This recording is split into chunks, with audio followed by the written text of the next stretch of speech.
This magnificent Lincoln was delivered to the White House on Wednesday, June 14, 1961.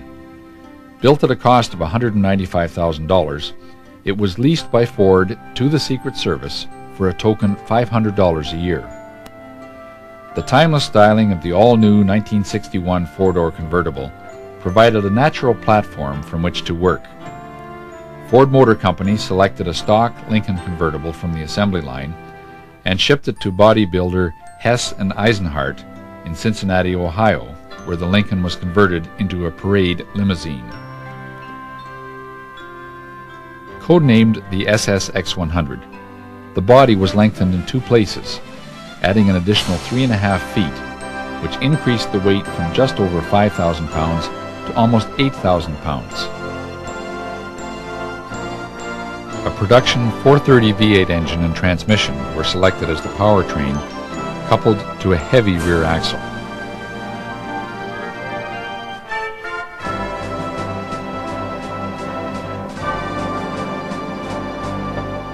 The Lincoln came equipped with a siren located behind the front bumper and a two-way radio communication system.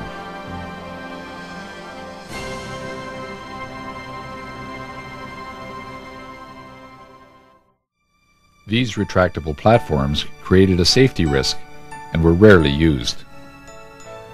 At the request of President Kennedy, the 61 was painted midnight blue. The interior was trimmed in light and dark blue leather, with a dark blue carpet in the rear compartment.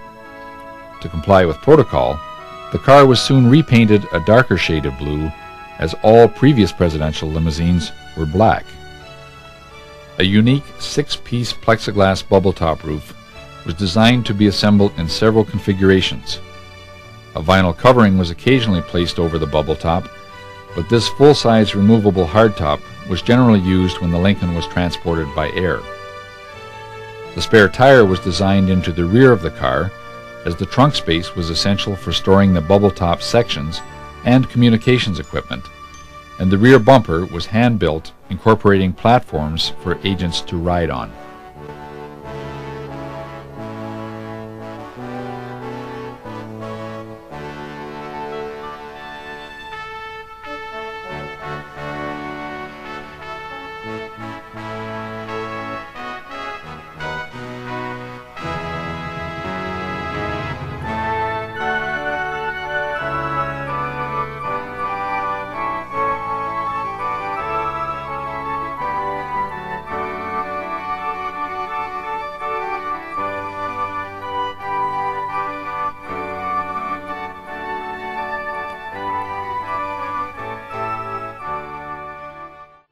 Lap robes, with a hand-embroidered presidential seal, are tucked into special pockets on each door.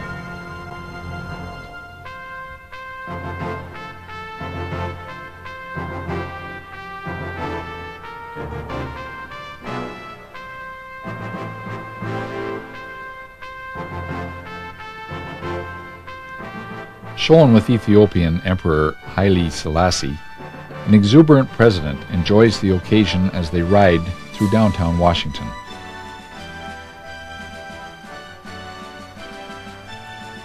The rear seat was hydraulically controlled and could be raised an additional 10.5 inches, providing greater visibility of the president and state visitors.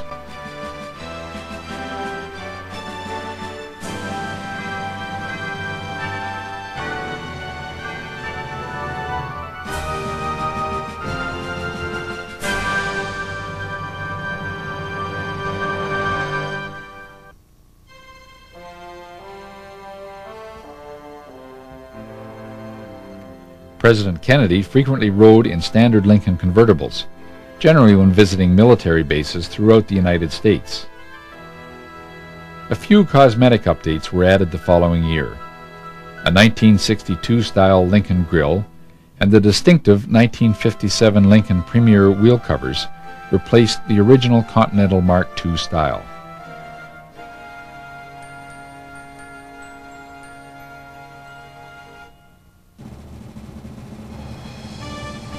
Rear deck grab handles were also installed at that time. When President Kennedy traveled, the 61 Lincoln and one of the two '56 Cadillac follow-up cars, affectionately codenamed the Queen Mary II, were always shipped together. These cars were usually loaded in a military C-130 cargo plane, which also carried a few spare parts and extra gasoline when traveling abroad.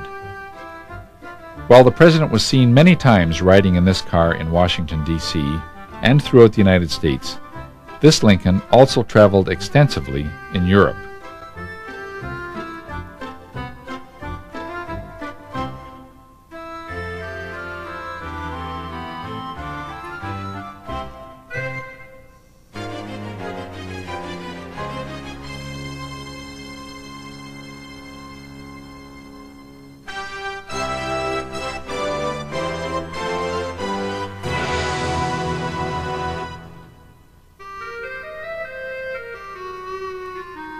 Occasionally, when crowds along parade routes overflowed into the streets, the agents in the front seat would partially open their doors, moving these people away from the car as the motorcade passed by.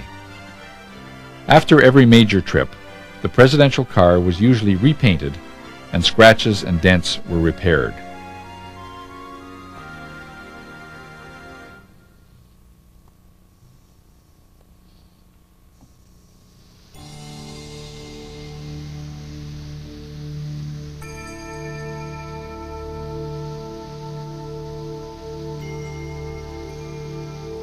While riding in the '61 Lincoln through the streets of Dallas on Friday, November 22, 1963, several shots were fired as the car proceeded down Elm Street. This was the last occasion a serving president would ride in an open car.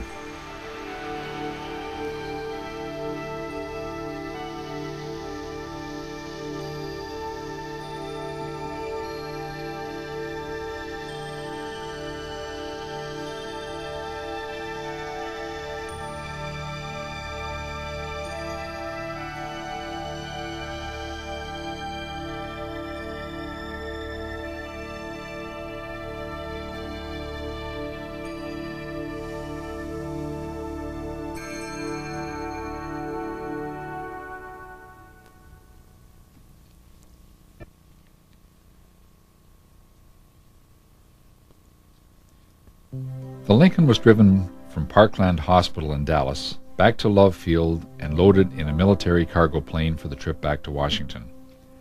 The nation was still in mourning when a task force of 30 people were assembled to consider various concepts in presidential transportation. This group was later reduced to 6, representing the Secret Service, the Army Materials Research Center, Pittsburgh Plate Glass, and Hesse-Eisenhardt.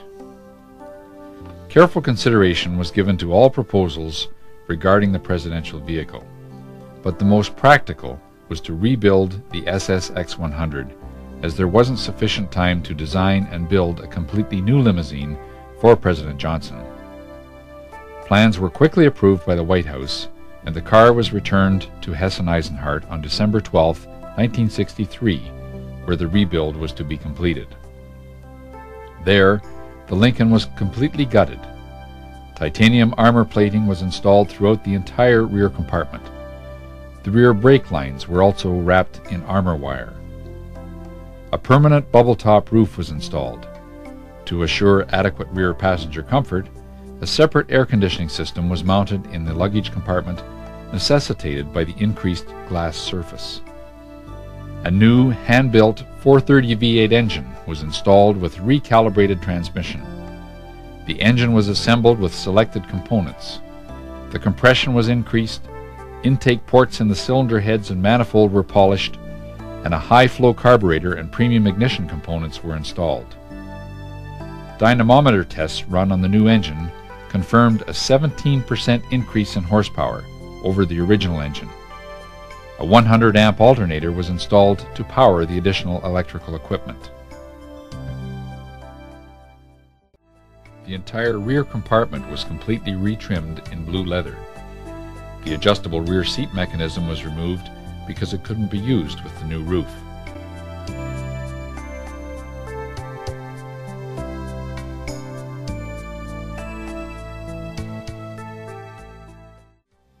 The Lincoln was returned to the White House. in June 1964. For reasons of his own, President Johnson didn't use the car until October, and then only after it was repainted black. Before its retirement in 1977, the 61 Lincoln served 5 presidents and traveled just over 55,000 miles. Currently on display in the Henry Ford Museum, it is moving to note that on the anniversary of the assassination, a single rose is placed beside this car, and no one knows from whom.